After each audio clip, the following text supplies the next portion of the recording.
BJP नेता और पूर्व विधायक ताराकांत झा ने पार्टी छोड़ने की धमकी दी है। इससे पहले संजय झा बीजेपी छोड़ जेडीयू में शामिल हो चुके हैं।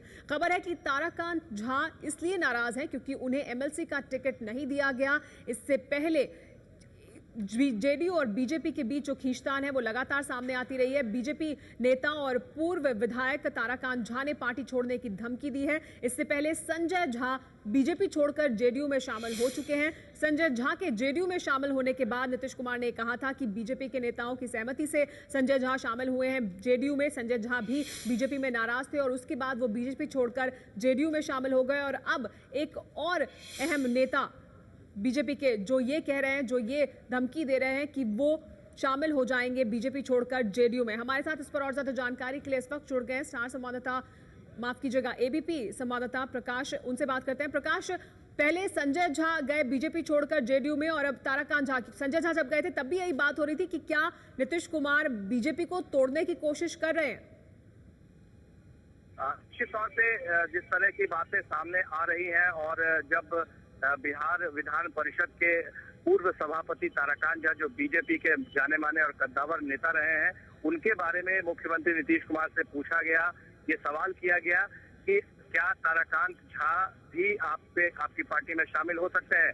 हालांकि उन्होंने कहा कि उनकी कोई बातचीत नहीं हुई है, लेकिन कयास लगाने के लिए स्वतंत्र है। ये कयास लगाने की स्वतंत्रता की बात वो बीच में रखकर उन्होंने ये कह दिया, एक तरह से इंडिकेशन दिया, संकेत दे दिए कि अगर ऐसी कोई भविष्य में बात होती है तो उन्हें कोई गुरेज नहीं होगा। वहीं हमारी बातचीत हुई है ताराकांत झा जी से, उनसे हमने पूछा कि क्या जेडीयू की तरफ से कोई प्रपोजल आया है, तो उनका कहना था कि अब वो बीजेपी में सदस्य नहीं है।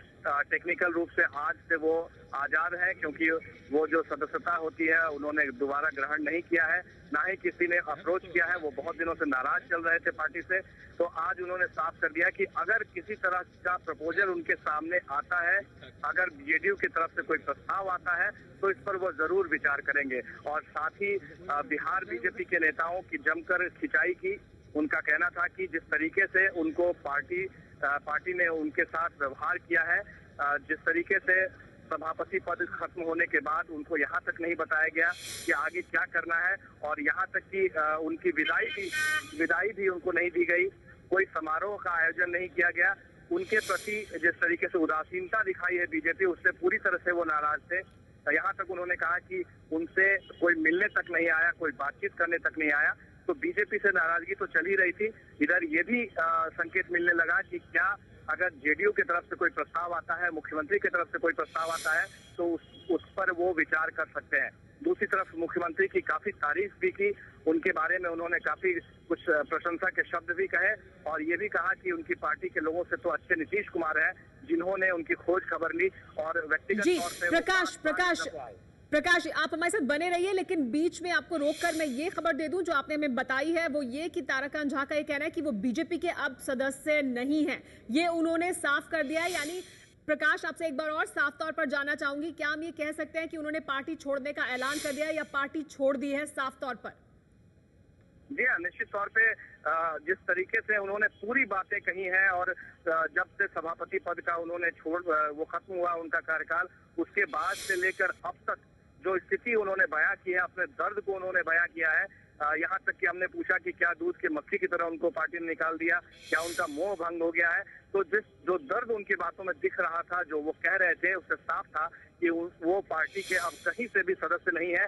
और पूरी तरह से उन्होंने खुलकर कहा कि अब उनका बीजेपी से कोई रिश्ता नहीं है, कोई नाता नहीं है, बल्कि वो स्वतंत्र है कोई भी निर्णय लेने के लिए, किसी भी तरह के निर्णय को लेने के लिए। और प्रकाश, जब वो ये कह रहे हैं कि वो स्वतंत्र हैं कोई भी निर्णय लेने के लिए, और जैसा कि आप बता रहे हैं कि जब बात हुई उनसे तो उन्होंने नीतीश कुमार की बहुत तारीफ की और उन्होंने कहा कि उनके पास कोई और विकल्प आएगा तो उस पर विचार करेंगे। क्या ये माना जाए कि जेडीयू में जाने की जो उनकी संभावना है वो बहुत ज्यादा प्रबल है?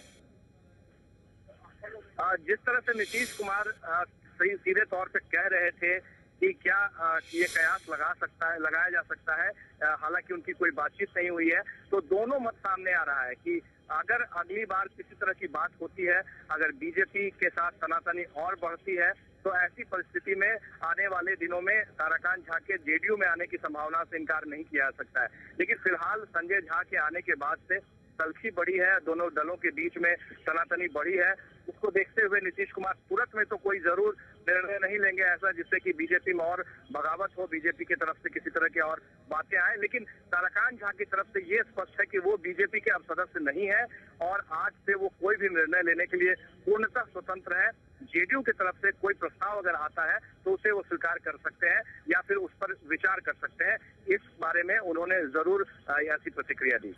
जी, और बीजेपी के भीतर इस समय क्या कुछ चल रहा है वो भी जानना चाहेंगे, क्योंकि संजय झा पहले जाते हैं, जेडीयू में शामिल हो जाते हैं, और अब ताराकांत झा जो अहम नेता हैं, काफी ताकतवर हैं, वो ये बात कह रहे हैं कि अब उनका कोई नाता नहीं है बीजेपी से और कोई भी उनके पास विकल्प आएगा तो वो उस पर विचार करने के लिए स्वतंत्र हैं।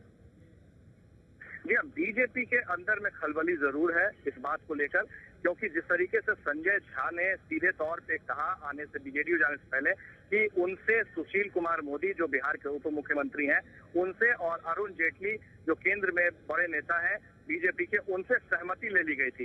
इस सहमति की बात को लेकर के बीजेपी में अंदर खलबली मची हुई है। अब तक कोई नेता इस बारे में स्वीकार करने को तैयार नहीं है कि संजय झा को किसकी सहमति दी थी, किसने सहमति दी थी, क्या वो सहमति से आए हैं। तो इसको लेकर के बीजेपी में काफी खलबली मची हुई है।